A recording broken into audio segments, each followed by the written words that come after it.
أشهد أن لا إله إلا الله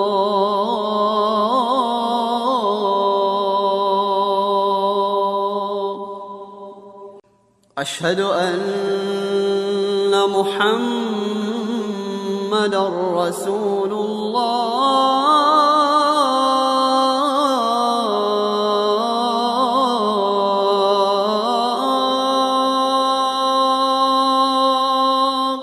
Bismillahirrahmanirrahim. Wa salatu wa salam ala Rasulullah. Chers frères et sœurs en islam, qu'il me soit permis de vous adresser le salut des hommes du paradis, le salut fraternel, le salut de la miséricorde, le salut d'Allah Azzawajal. Salamu alaikum wa rahmatullah wa barakatuh.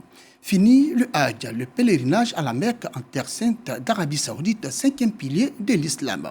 Au cours de ce voyage hautement spirituel, les fidèles musulmans ivoiriens, les pèlerins, ont acquis et adopté un comportement exemplaire, un comportement à l'image donc du prophète de l'islam, le prophète Mohammed, paix et salut de Dieu sur lui.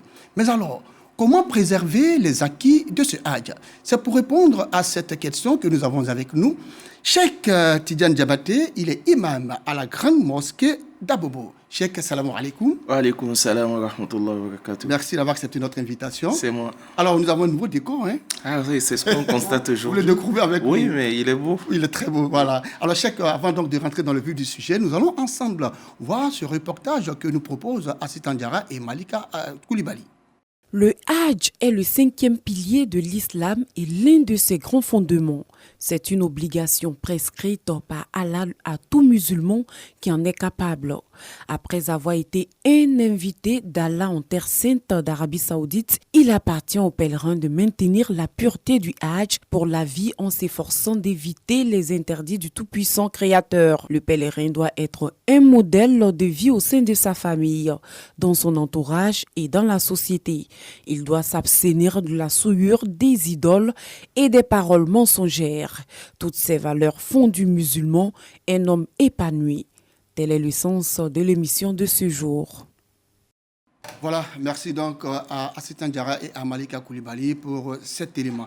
Alors, Cheikh Tidiane Diabaté, alors dites-nous comment le musulman qui accomplit donc le cinquième pilier de l'islam en terre sainte d'Arabie Saoudite peut-il préserver les acquis donc de ce voyage spirituel?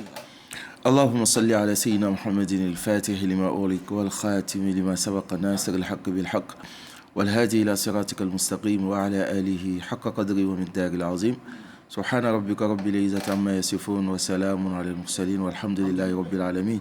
Merci infiniment El Hajj.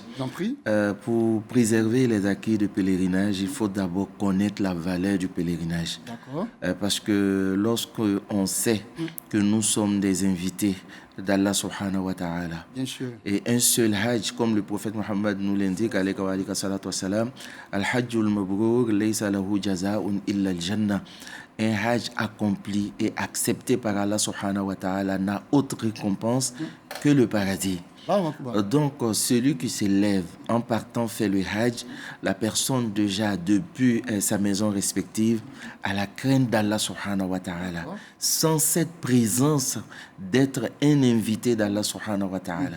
Imam Ali karamallahu wajha, lorsque l'heure de la prière s'approchait, Imam Ali, on ne le reconnaissait même plus parce qu'il avait peur. Et quand on lui demandait, mais pourquoi est-ce que tu changes à l'heure de la prière, il dit, c'est le moment où l'être faible, éphémère, va rencontrer l'être suprême, le Tout-Puissant. Et on ne sait pas comment est-ce que la rencontre va se passer. Tout à fait. À plus forte raison, aller sur une terre sacrée. Donc, réaliser d'abord ce que nous partons accomplir. Et aussi la grâce qu'Allah nous accorde. Très souvent, on est peut-être le premier dans notre famille à accomplir le Hajj. Et beaucoup de pèlerins, vous allez constater peut-être que leurs parents n'ont même pas accompli le Hajj. Et c'est vous qui avez été choisi par Allah subhanahu wa ta'ala. Allez vous acquitter de ce devoir, cette adoration spirituelle. Oui. Donc, lorsqu'on voit l'importance, on voit la portée spirituelle, là où on doit aussi faire le tour, la circumambulation, tawaf autour de la Kaaba, là-bas se trouve aussi la tombe de Seyna Ismaïl, de sa main de quelques prophètes. Donc c'est un endroit où le prophète Mohammed lui-même a touché. Alors quand on réalise tout ça, on doit savoir qu'on a un trésor. Bien sûr. Après le Hajj. Donc il faut préserver. Et le trésor, comme vous l'avez dit, hein, c'est le paradis. Exactement. Mais qu'est-ce qui peut expliquer le fait que, du retour donc, de la terre sainte d'Arabie Saoudite après le Hajj, certains fidèles retournent encore dans le péché? C'est parce qu'ils ne réalisent pas ce qu'ils partaient faire.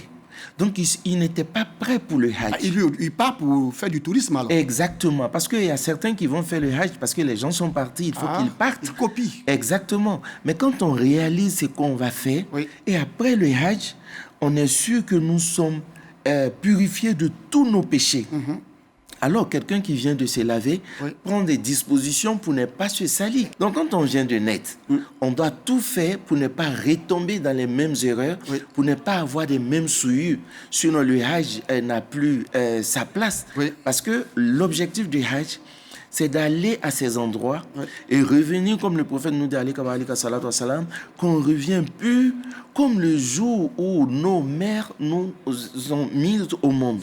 Alors, lorsqu'on revient comme ça, pur, on est purifié de tout péché.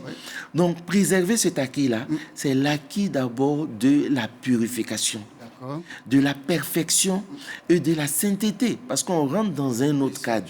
C'est comme une nouvelle vie qui commence pour nous. On comprend aisément pourquoi, lorsque les pèlerins reviennent du Hajj, tout le monde accourt vers ces pèlerins pour prendre des bénédictions. Exactement, ça aussi, ça a son sens. Parce que le prophète nous dit,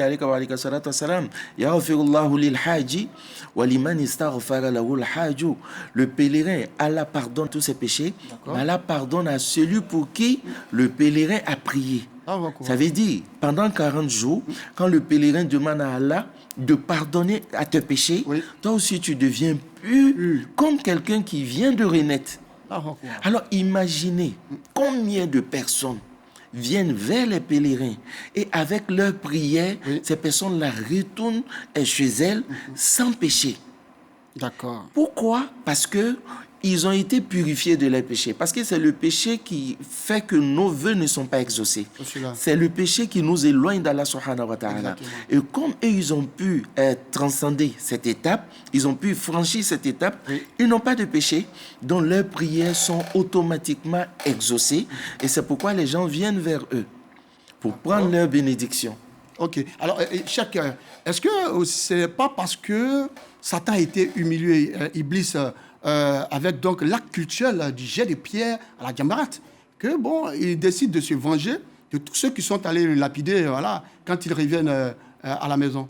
Vous savez, le combat entre le shaitan et nous, c'est un combat perpétuel, parce que quand il quittait les cieux, il a dit à Allah subhanahu wa ta'ala que je sais que j'irai en enfer, mais je n'irai pas seul. Donc ce combat-là, le shaitan fait tout de nous salir après la purification, et Allah subhanahu wa ta'ala nous offre des occasions pour avoir le paradis. Donc on doit être conscient de cela. Regardez un peu l'histoire même de la lapidation. Le shaitan est allé d'abord vers l'épouse qui a refusé le shaitan. Après, le fils qui a refusé, et Sayyidina Ibrahim, il ne pouvait plus. Parce que les deux portes pour accéder au chef de famille, c'est l'épouse et l'enfant.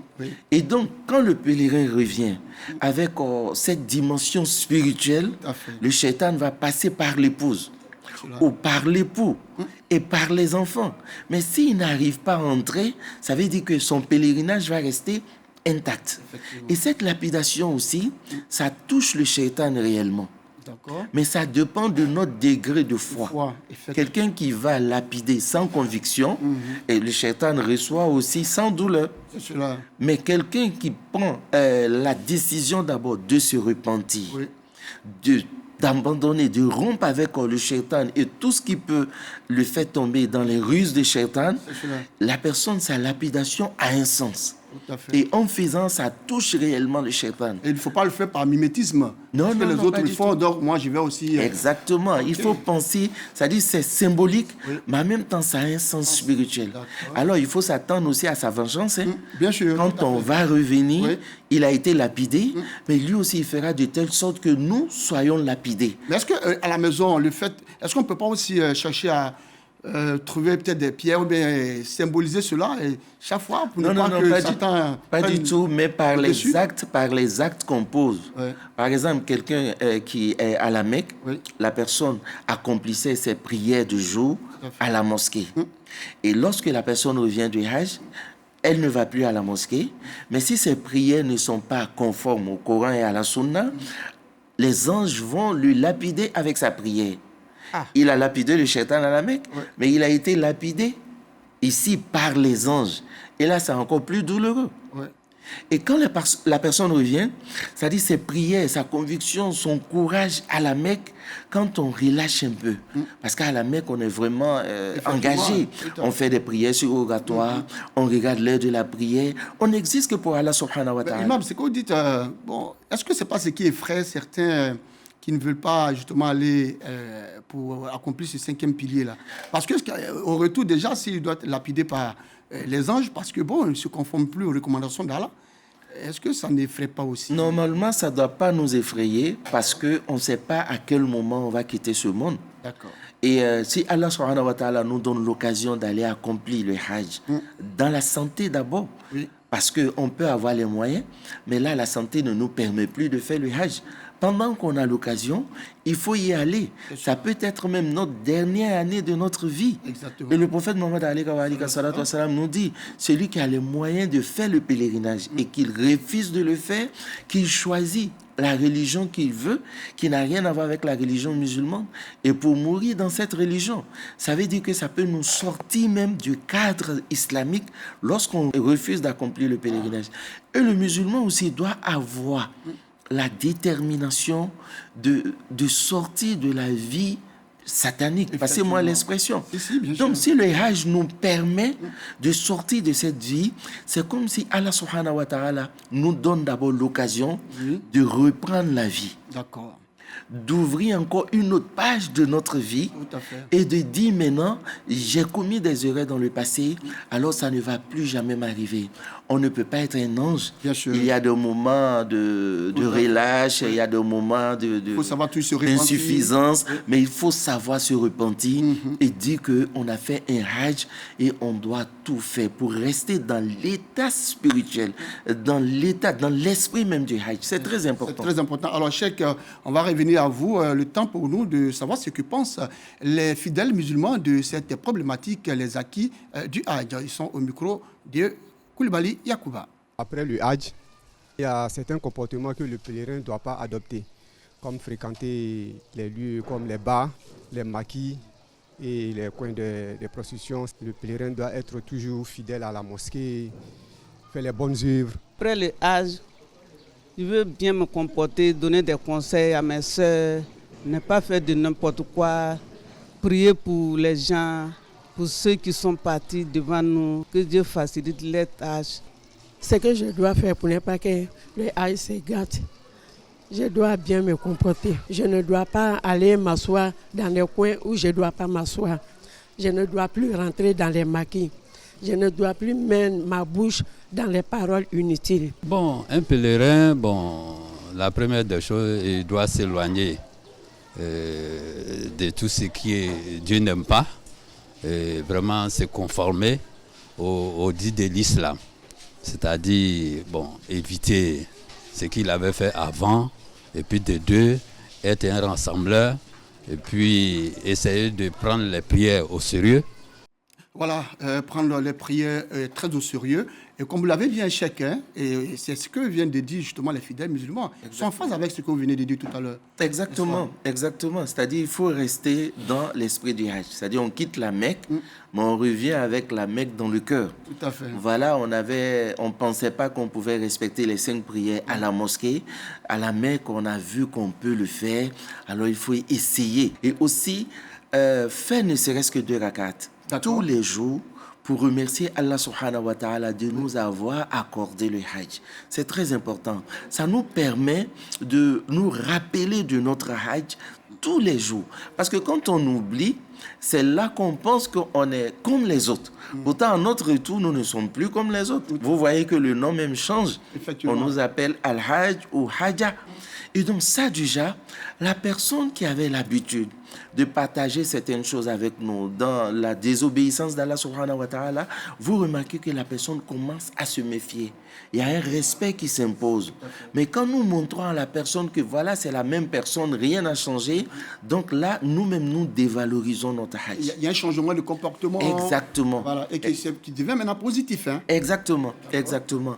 Mais aussi, il faut souligner, c'est-à-dire pour préserver les acquis du hajj, cela ne veut pas dire qu'il faut aussi garder l'image physique du hajj, c'est-à-dire nous ne sommes pas obligés de garder le boubou à tout moment, voilà, et de porter tout le temps le chapeau, alors que peut-être on est dans un cadre de service. Non, ça n'a absolument rien à voir. La tenue vestimentaire. La tenue vestimentaire, ça n'a absolument rien à voir. C'est-à-dire c'est garder dans le cœur et aussi comprendre qu'on a atteint une dimension spirituelle. Dans l'élément tout à l'heure, le micro-trottoir, on a entendu quand même certains fidèles parler de ne plus aller dans les maquis, dans des bars. Est-ce que c'est seulement ces endroits-là qu'il faut éviter quand on revient de la Mecque? Pas du tout. On se pose même la question, est-ce que le musulman, même sans le hajj, devrait même se trouver dans ces endroits?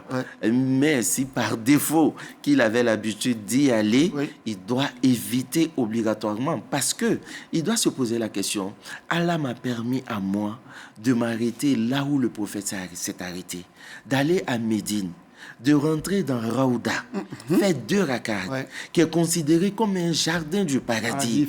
Alors ces 2 pieds-là ne doivent plus se trouver dans les maquis. Tout à fait. Ces 2 pieds-là ne doivent plus se trouver dans les boîtes. Mais en même temps, la langue aussi que j'ai utilisée pour dire Assalamu alayka ya Nabi, saluer le prophète. Il y a juste un mur qui nous sépare. Le prophète se trouve juste derrière le mur. Il y avait des milliers de kilomètres qui vous séparaient. Mais là, tu es juste dans sa maison. Effectivement. Tu lui parles, il te répond. Et à ton retour, cette langue-là ne doit plus médire.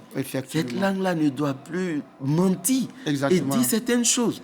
Donc, on se rend compte qu'on vient d'un endroit où notre corps s'est habitué maintenant à des actes spirituels et qu'on ne doit plus retomber dans nos habitudes. C'est en même temps un signe qui montre que notre hajj a été accepté par Allah subhanahu wa ta'ala. Celui qui va faire le pèlerinage et après le hajj, rien n'a changé dans son comportement, ça veut dire que son hajj n'a pas été accepté. C'est cela aussi. Et là, le prophète nous dit, c'est-à-dire lorsqu'on vient du pèlerinage du hajj, c'est-à-dire Allah subhanahu wa ta'ala nous pardonne nos péchés, il nous accorde le paradis, mais en même temps, ça se voit sur nous qu'on a le comportement d'un habitant du paradis. Mais on n'a plus ce comportement d'un ami de Shaitan. De Shaitan, d'Iblis en tout cas. Et pour savoir que le hajj aussi a réussi, est-ce que le pèlerin qui revient donc de la Mecque, est-ce qu'il doit, lorsqu'il tombe sur une jeune fille qui est vêtue de façon indécente, est-ce qu'il doit l'interpeller, lui donner des conseils ou alors baisser le regard et puis passer?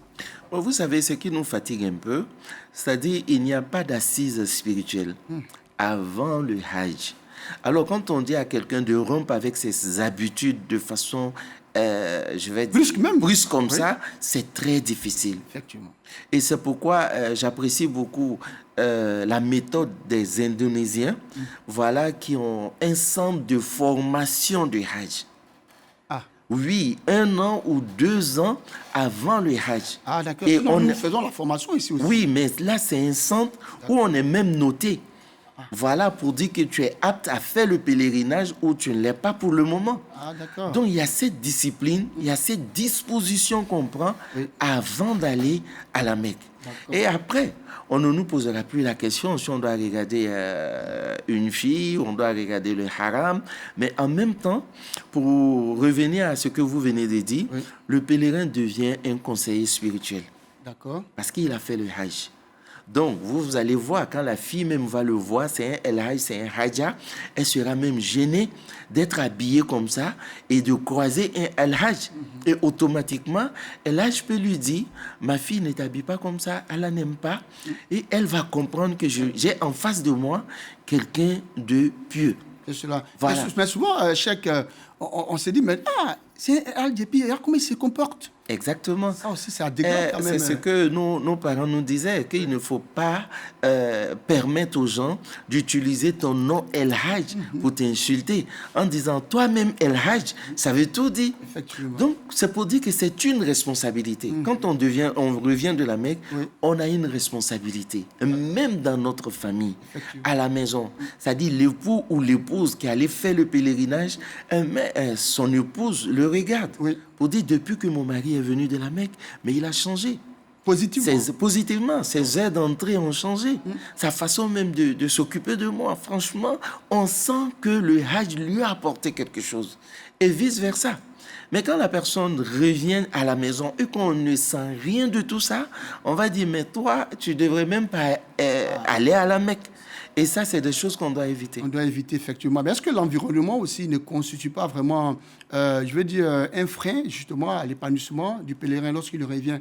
Si je suis dans un quartier, je prends, bon, je ne dirais pas une commune, voilà, je suis dans un quartier où, effectivement, il y a des maquis, il y a des bars et tout ça. Bon, est-ce que cet environnement-là aussi ne peut pas aussi... Ça joue. peut pas être un frein, j'allais dire. Ça joue beaucoup parce que même le jour de la résurrection, les anges vont demander à certains, vous étiez où dans la désobéissance d'Allah? Ils vont dire non, on était incapable d'obéir, d'adorer Allah là où on se trouvait. Et les anges vont dire, mais la terre d'Allah est large. Il fallait changer d'endroit, il fallait changer d'environnement. Vous êtes à un endroit où vous n'arrivez pas à lire le Coran. Vous n'arrivez pas à écouter des prêches parce qu'il y a la musique partout. Il y a des tapages partout. Vous êtes avec des voisins qui ne vous laissent pas adorer Allah convenablement, mais changer d'endroit. Tout simplement. Maintenant, si par cas de force majeure, essayez de changer vous-même vos fréquentations. Voilà. Et ce qui est très important. Mais nous, malheureusement, on est au Hajj, mais on a l'idée et l'esprit ici. Parce que c'est des appels. C'est des messages. On veut savoir ce qui s'est passé la journée à la maison.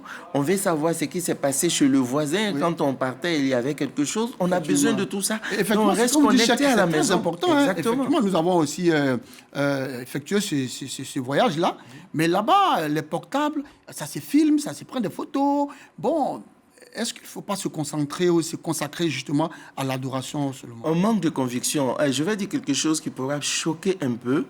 Mais Allah subhanahu wa ta'ala dit à travers le prophète Muhammad que lorsqu'il y a l'ostentation dans une adoration, on adore Allah subhanahu wa ta'ala, mais on a eu l'intention, une seconde, de faire voir ce qu'on a fait, qu'Allah subhanahu wa ta'ala se retire de cette adoration. Donc quand on va faire le Hajj, c'est l'adoration. Mais dans l'adoration, quand on commence à se filmer et on partage, c'est pour montrer aux gens ce qu'on a fait. Et là, Allah se retire. Ça peut même annuler le Hajj. Et moi, je suis sûr que 30 ou 40% des pèlerins qui échouent le Hajj, c'est à cause du téléphone. Parce qu'on a ça dans la mosquée. On a ça dans des endroits où on avait besoin de plus de concentration. On dérange même les autres pèlerins. Parce que souvent, le monsieur ou la dame, elle est concentrée à faire son tawaf, en train de pleurer, et on lui dit de prendre le téléphone, de faire notre photo. Et si elle refuse, on dira que non, elle est méchante, on est dans la même chambre. Pourtant, vous n'avez pas le même degré de foi. C'est des endroits, on peut garder quelques souvenirs du Hajj, alhamdulillah, mais il ne faut pas aller en reportage, vous êtes journaliste, permettez-moi, pour dire chaque acte, je dois filmer, je dois partager, je dois montrer à tout le monde, mais là, on ne sent plus l'adoration. Le temps même pour, justement, je vais dire, qu'on consacre à l'adoration est minime. Exactement. Et aussi, il y a un élément qui est très important, c'est de savoir se taire à la Mecque. Vous savez, quand on va au Hajj, on voit tellement de choses. Des gens peut-être à cause de la maladie qui n'ont pas pu faire le Hajj.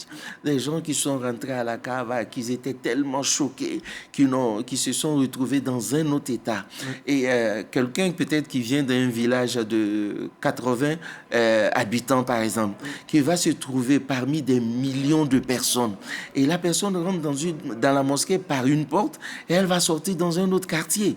On dira que non, c'est un sorcier ou c'est une sorcière. Alors quand on voit ces éléments-là, quand on revient, il faut se taire. Il ne faut pas en parler. Effectivement. Dis oui, on était au Hajj avec telle personne, mais telle personne n'a pas fait le Hajj et telle personne arrivée, elle n'a pas vu la Kaaba. Ça ne se dit pas. Ce qui s'est passé là-bas reste là-bas, Ça carrément. reste là-bas, ça reste là-bas. Parce que le prophète Mohammed nous dit Man satara musliman, satara Allahu yawm al-qiyamah. Celui qui voile, qui cache les défauts d'un musulman, Allah subhanahu wa ta'ala cachera ses défauts le jour de la résurrection. Donc ça aussi, ça fait partie des comportements, c'est-à-dire des éducations que le Hajj nous inculque.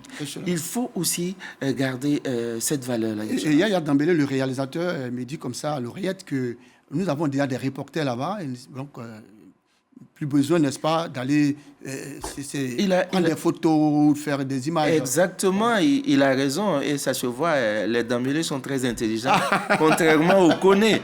Voilà, parce que c'est les Koné qui font ce genre de...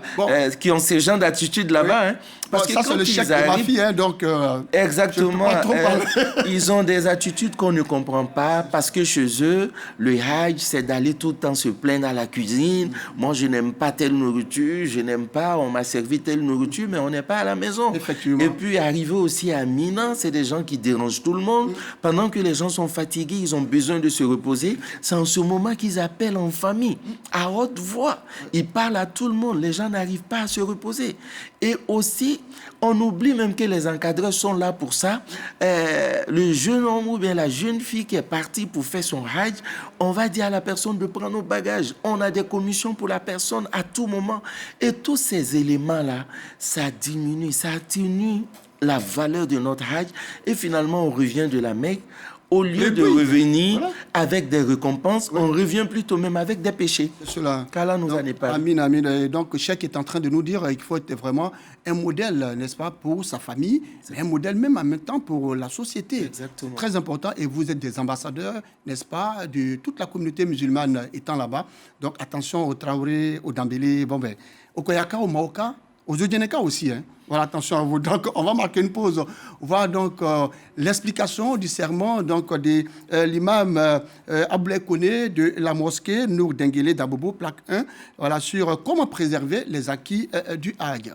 Après l'accomplissement du 5e pilier de l'islam, le pèlerin doit cultiver des valeurs pour son salut ici-bas et dans l'au-delà. Le but du Hajj, c'est la purification du pèlerin qui reçoit le pardon divin. Il doit se défaire des maux de ce monde tout en privilégiant les bonnes mœurs et la prière de groupe à la mosquée. Dans son sermon du vendredi, Imam Abdoulaye Koné de la mosquée Nour Denguélé d'Abobo, plaque 1 Grâce, livre des astuces pour préserver les acquis du Hajj. Le thème du sermon de ce vendredi est basé sur les pèlerins qui sont partis à la Mecque. Si le pèlerin se retourne, le comportement qu'il doit faire, que Dieu aime. On est dans un mois béni.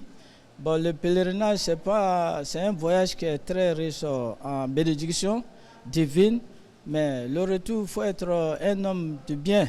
Il faut te comporter voilà, pour que les mérites ne se gâtent pas. Et puis, ton pèlerinage ne se salue pas. Un pèlerin ne doit pas être quelqu'un qui est jaloux de tout le monde. Ce que Dieu te donne, c'est pour toi.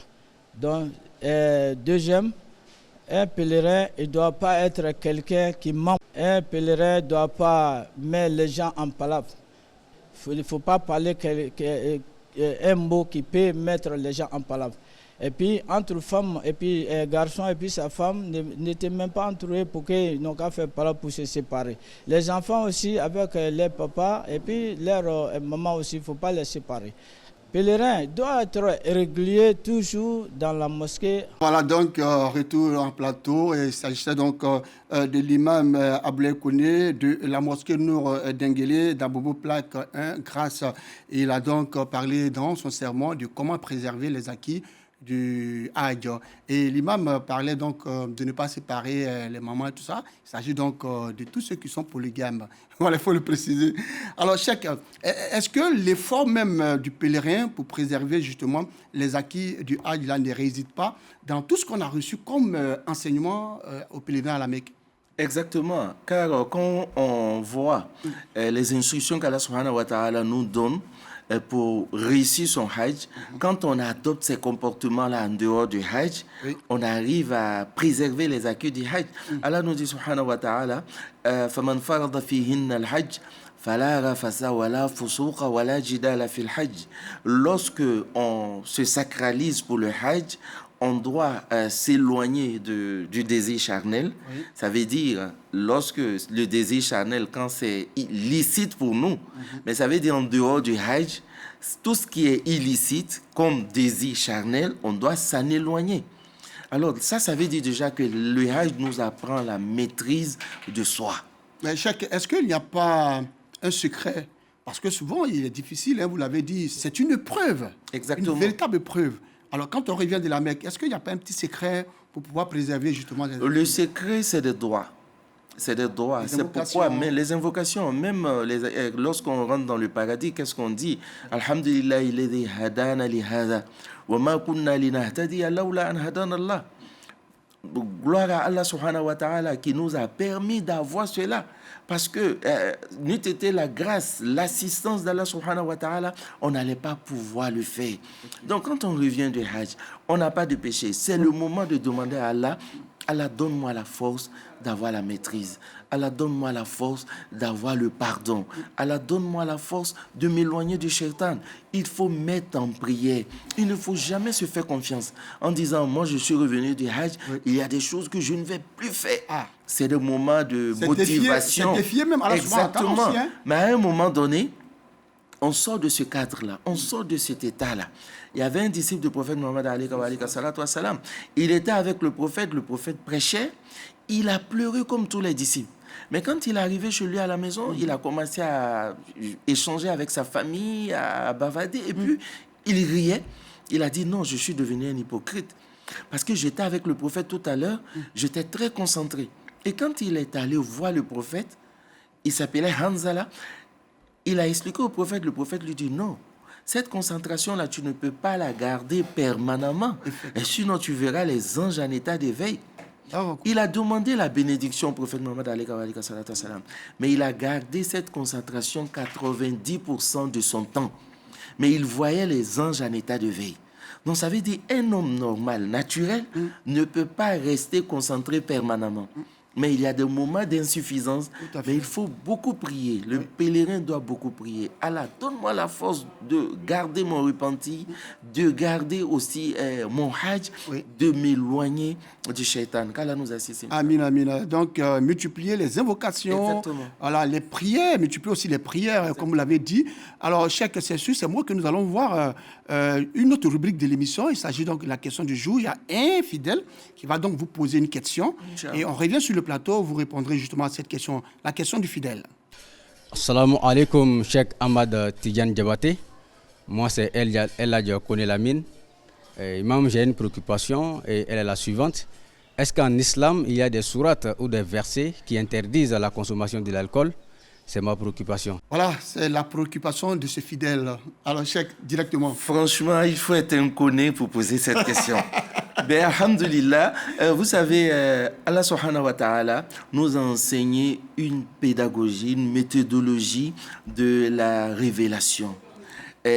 Lorsqu'Allah parlait d'abord de l'alcool, c'est-à-dire ce verset-là, Allah tenait compte de la réalité d'abord des Arabes, de la réalité des humains, parce que le message de l'islam, c'est pour l'humanité. Mais c'était un moment où il y avait des millions d'années, je vais dire des milliers d'années, les gens consommaient l'alcool. Donc ça allait être vraiment choquant de dire automatiquement aux fidèles, on ne boit plus. Et qu'est-ce qu'Allah subhanahu wa ta'ala dit? Il dit, les gens commencent à te poser la question sur l'alcool. Alors dis-leur que dans la consommation de l'alcool, il y a un péché. Mais il y a aussi des intérêts, c'est-à-dire des intérêts qu'ils trouvent dans la consommation de l'alcool. Mais le péché est plus que l'intérêt. Ça veut dire quoi? Quelqu'un qui est stressé en ce moment, la personne boit et ça fait passer un moment de stress, mais après la personne retombe encore dans sa réalité. Tout à fait. Donc, ils avaient commencé à réfléchir, je consomme ou je ne consomme pas. Et après, il y a un deuxième verset encore qui a été révélé. Allah dit, La taqrabu salata wa antum sukara. N'approchez pas la prière quand vous êtes en état d'ivresse.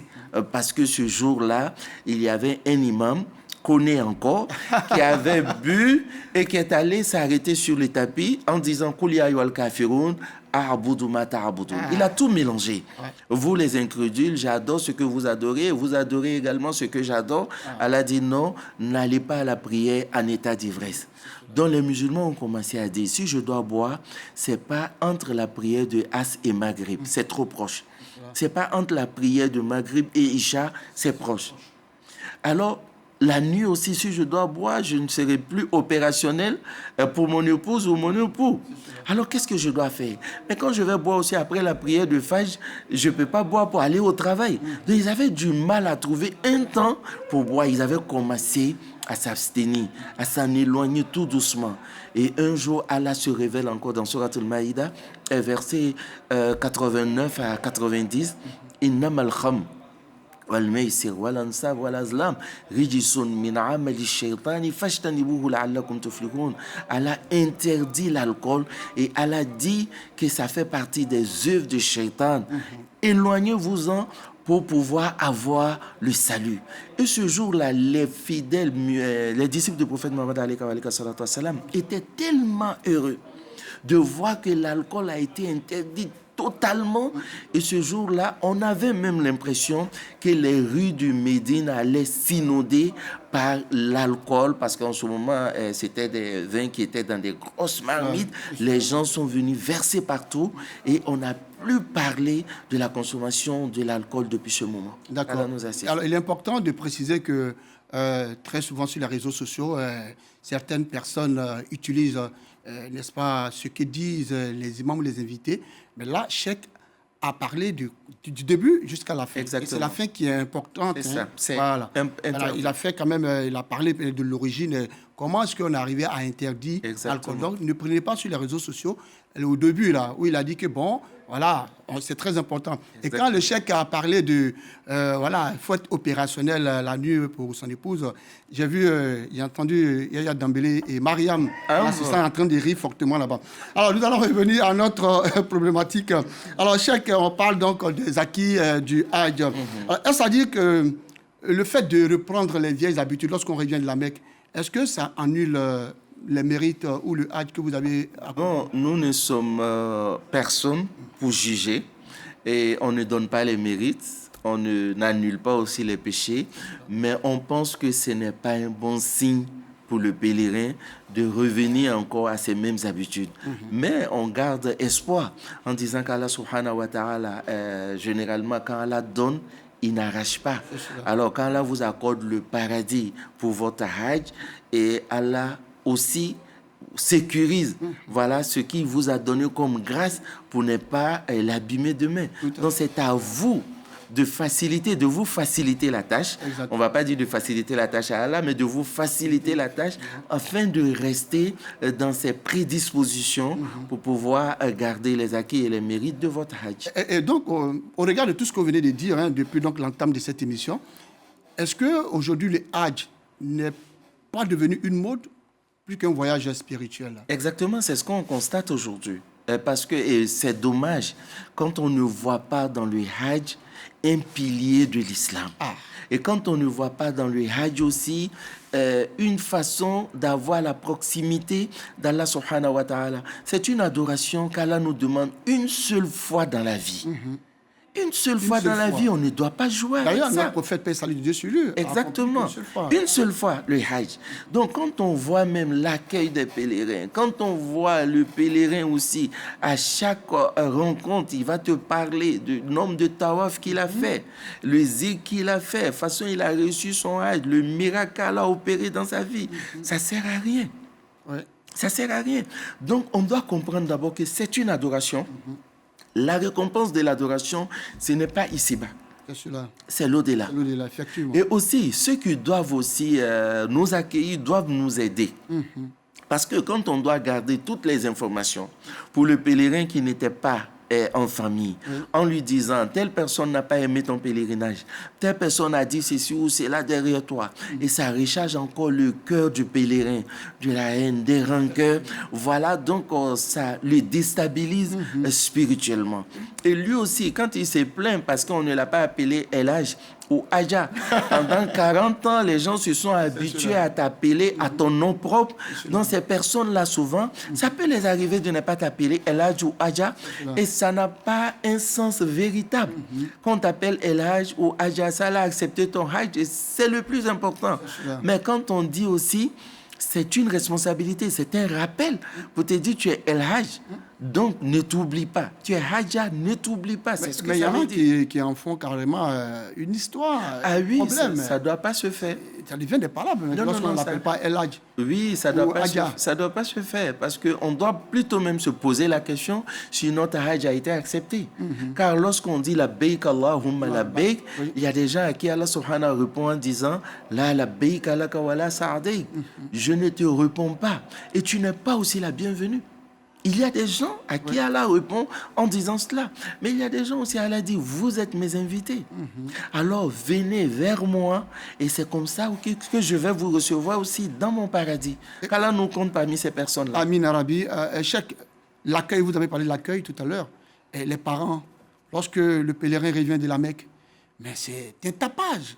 Il y a les uniformes, les tambours, il y a même des... je veux dire, on loue des cars. Venir accueillir le pèlerin. C'est traditionnel ou c'est islamique? Ça n'a rien d'islamique, c'est traditionnel. Mais cette tradition avait ses origines qui étaient vraiment louables au début, parce que nos parents, quand ils partaient à la Mecque, ils faisaient 30, 40 ans. Sur le chemin de la Mecque. Donc, l'avion n'existait pas. On entendait parler d'un grand-père qui est parti à la Mecque. Alors, après 40, 50 ans, il s'est marié, il a eu des enfants, il doit revenir au village. C'est un événement. Donc, les villages même environnants, tout le monde sort pour aller voir cet homme pur qui a marché aller jusqu'à la Mecque. C'est de là que vient l'accueil de pèlerins. Voilà. Mais quand cette tradition commence à prendre une forme qui sort même du cadre religieux, les uniformes, où le pèlerin dépense ici avant de partir. Il y a des gens qui ont bien envie de faire partir quelqu'un à la Mecque. Mais quand ils pensent à tout ce qu'ils doivent faire, si un seul pèlerin, si on doit faire des dépenses de 4 pèlerins sur lui, arranger sa maison, changer ses meubles, payer des uniformes, immoler des bœufs avant qu'il n'aille à la Mecque, à son retour également, et faire le tour de tout le village. Après encore, faire une autre cérémonie ici. Ça peut même durer 3 mois pour certaines personnes. Ça n'a plus son sens. Ça n'a plus son sens. Donc, éviter donc, toute cette dépense inutile, selon donc, le cheikh. Alors, nous allons voir ce qui s'est passé au cours de cette semaine, n'est-ce pas, dans la vie de la communauté. Alors que les sources de financement des économies africaines commencent à tarir, la finance islamique s'affiche de plus en plus comme une alternative crédible. C'est dans ce cadre que l'Institut africain de finance islamique a informé et sensibilisé des acteurs de l'écosystème de la finance en Côte d'Ivoire sur les opportunités liées à la finance islamique. La finance islamique est embryonnaire chez nous. Quand on regarde les premières émissions de Soukou qui ont été réalisées en 2014, 2015, 2016, 2018 et récemment, donc combiné ensemble, je pense que ça peut atteindre l'ordre de 1000 milliards, ce qui a été mobilisé. Donc on est quand même à un niveau qui est assez faible pour le moment, mais le potentiel est énorme. L'État de Côte d'Ivoire, dans son souci de gestion active de sa dette, essaie de diversifier ses instruments de dette. Et c'est dans ce cadre que l'État essaie de participer à ce forum parce que l'État entend, dans les prochaines années, dans les prochains mois, lever ce type d'instrument. Entre autres enjeux de ce prix forum, en prélude au 10e forum international sur la finance islamique de l'Afrique de l'Ouest et de Dakar, mettre en relief le potentiel de la finance islamique. Le potentiel est énorme et sous-exploité. On parle d'un volume mondial d'actifs de plus de 4 000 milliards de dollars. Et notre sous-région est identifiée avec un gros potentiel, mais elle ne représente pas plus de 2% de ce montant. Donc tout est à faire en finance islamique. L'Institut africain de finance islamique et ses partenaires donnent rendez-vous aux décideurs politiques, aux institutions financières et aux experts investisseurs à Dakar du 23 au 24 juin prochain dans le cadre du 10e Forum international sur la finance islamique de l'Afrique de l'Ouest. C'est par une lecture coranique qu'a débuté cette journée dédiée à célébrer le mérite. Les écoliers de l'école confessionnelle islamique An-Noua Sharifa expriment leur gratitude aux créateurs qui leur ont permis de réaliser un taux de réussite de 100% au CEP islamique et 99% au CEP de l'éducation nationale. 100% d'admis au CEP arabe et 99,22% au CEP français. Donc vraiment on remercie Allah subhanahu wa ta'ala qui nous a permis de tels résultats. On remercie également les parents, beaucoup de parents qui ont bien voulu nous aider à réaliser ces différents résultats-là. Grâce à certains donateurs et aux parents d'élèves eux-mêmes, grâce au courage des enfants, chaque année, le taux de réussite est très impressionnant.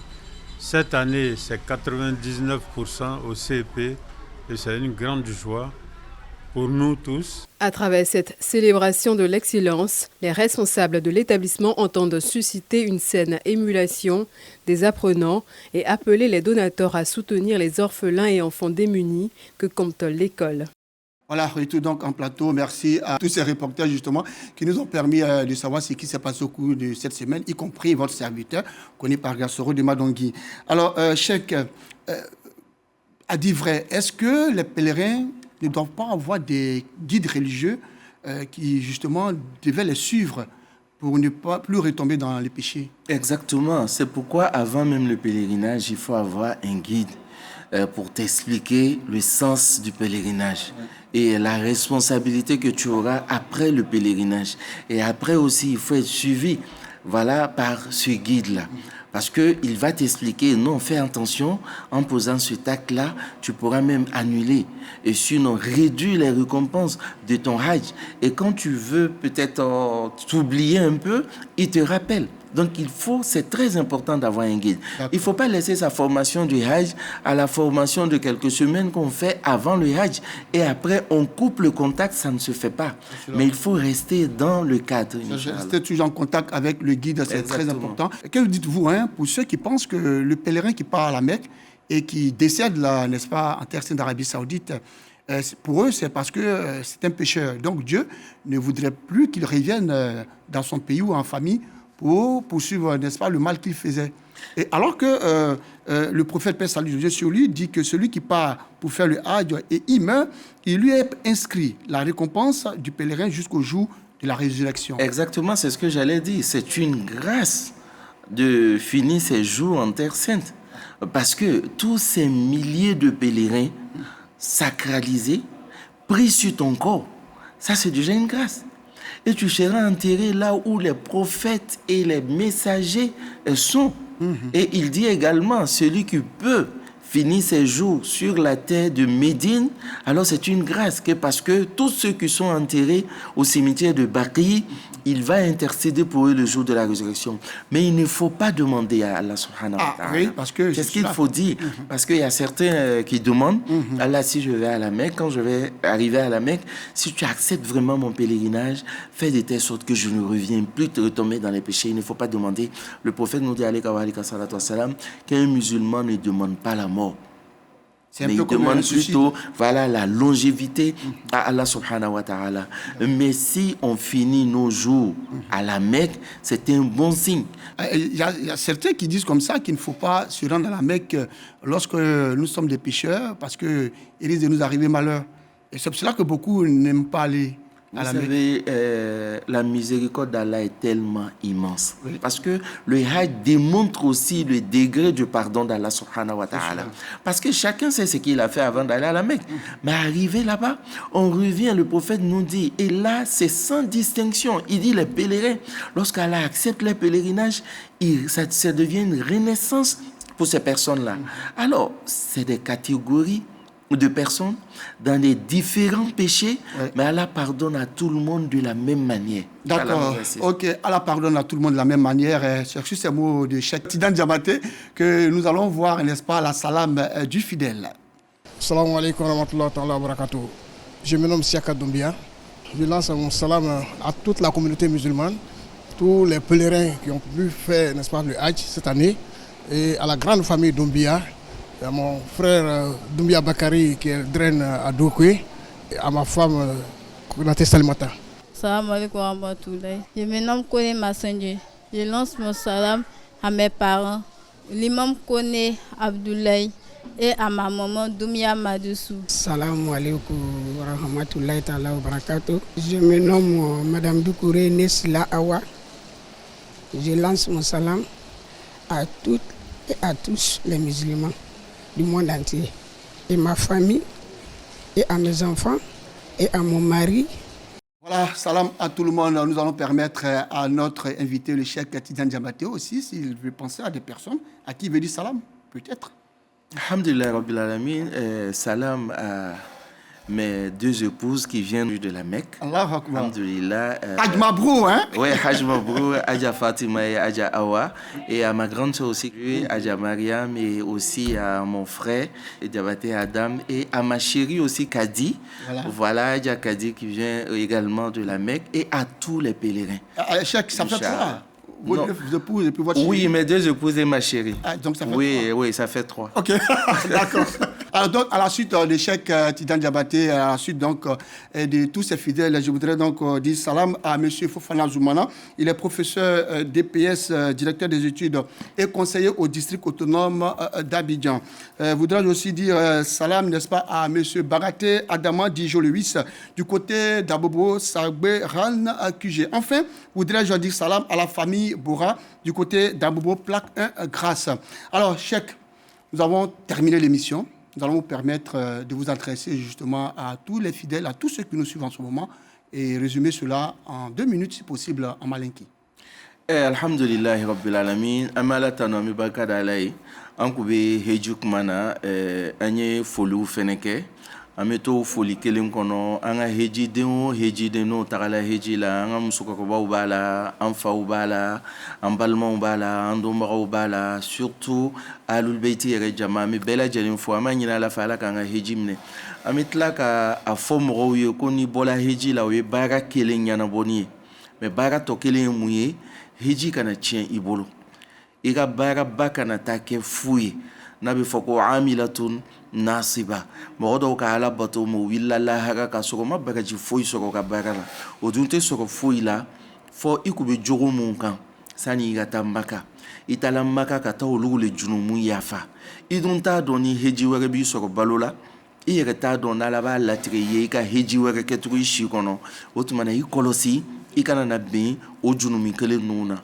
o kofe heji ideli alabatum nuna ina fo misiri kono seli ikubeta al kabala wati bekata seli ina fo ka wuli su fe ka nafla do seli ka fajiri le kono ina fo alabato ni koko kabi soko maka iba fo anebe maka ni maranka ni keni wese kanya heji bagaji chien segino jogo nyuman kele nu ye ka so no kela ya heji be sabati bolo o fene kofe na bola maka aka femu ye ni morodo lebulo aya dajaka ala kako alika walika salatu wassalam ko ni islam nyon sutara ko ala bi sutara alkiamadum donc olugu nyefo kunte aka ala bato mu feneke o téléphone no vidéo lego leriba dobla abina bo ala ko kono ni yega dun donala ala tikafe ama nyina ala fe ya rabbi ala kan beka hijimne ala ka hijidun ka sigi ka nga jamana ma here ame kalata wati mina ala ka ke ni voting ka hiji duo mina ma toro kana boala digu kana boala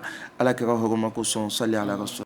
Voilà, merci donc à Cheikh Diabaté pour ce résumé à malinké. Nous allons profiter, n'est-ce pas, pour dire merci, grand merci à cette admiratrice de l'émission Alawa Koubar, chargée donc de Boga Catherine, Madame Boga Catherine, que dis-je, la mère donc de Boga Richard. Il est à la vidéo ici même à la RTI. Merci maman de nous suivre tous les jeudis et tous les vendredis pour la rediffusion.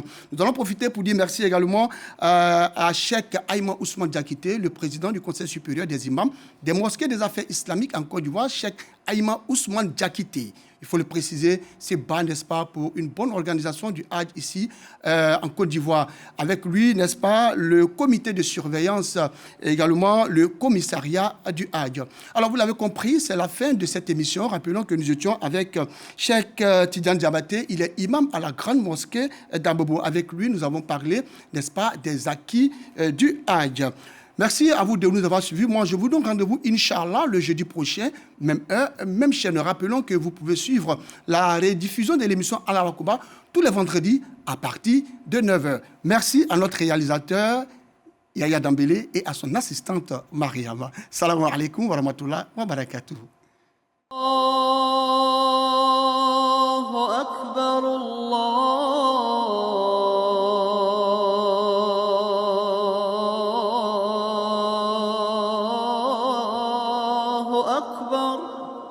أشهد أن لا